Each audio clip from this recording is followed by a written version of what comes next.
Hello guys welcome to my new blog. आज चाहिँ मम्मीलाई 2 PM धेरै खान मन लागेको रहेछ, करेन्ट चाउचाउ। अनि त्यसैले लिएर आइज भनेर भन्नुभएको थियो। अनि म चाहिँ यता करेन्ट चाउचाउ लिन आइरहेको छु फुपूको पसलमा है। फुपूले चाहिँ के गरिरहेको भन्नुभयो। अनि मैले भ्लग बनाइरहेको भने। अनि फुपूले मलाई चाउचाउ दिन थाल्नुभयो। अनि त्यसपछि मैले चाहिँ फुपूलाई पैसा दिएँ। अनि त्यसपछि 3टा दिनुभयो। अनि एउटा चाहिँ अझ हो फुपू भनेर 4वटा हो भनेर मैले लगेँ। अनि त्यसपछि लगिसकेपछि दिनुभयो।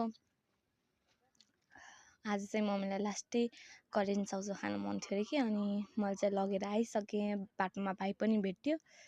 अनि जिस्काउँदैछ मलाई। अनि त्यसपछि करेन्ट चाउचाउ लिएर आइसकेँ मैले।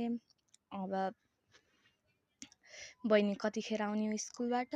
ल म चाहिँ अब घर चाहिँ पुगेँ। अनि बहिनी चाहिँ स्कुलमा गएको कि। अनि आज चाहिँ मेरो फ्राइडे। अनि फ्राइडे बिदा थियो। मैले ग्यासमा पानी हालेँ। ग्यास लाएँ, ग्यासमा उगारेँ, पानी हालेँ। अनि करेन्ट चाउचाउ हालेँ। एकछिनमा हाम्रो करेन्ट चाउचाउ बन्यो। बनेपछि अनि हामीहरू सबैले मिलेर खायौँ। अनि ल है गाइस म चाहिँ खाँदैछु। अनि म चाहिँ मेरो बाबालाई पनि खुवाउन जाँदैछु है। बाबालाई चाहिँ लास्टै पिरो भऱ्यो, मम्मीलाई पनि पिरो भऱ्यो। हेर्नु नि त्यहाँ रियाक्सन बाबाको लास्टै पिरो भन्दै हुनुहुन्थ्यो। पसिना पनि आइसकेको थियो मेरो। अनि मम्मी बाबाको पनि करेन्ट चाउचाउले पसिना आइसकेको थियो।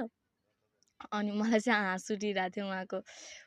बाबाले भन्दै हुनुहुन्थ्यो गर्ल्सहरूको कसरी रे त्यो पिरो भएपछि गर्ने भनेर भन्दै हुनुहुन्थ्यो। मलाई अनि आउँदैन भन्नु मैले त्यो भनेर हाँस उठ्यो। अनि बाबालाई फेरि बाहिर खुवाएँ। By by guys.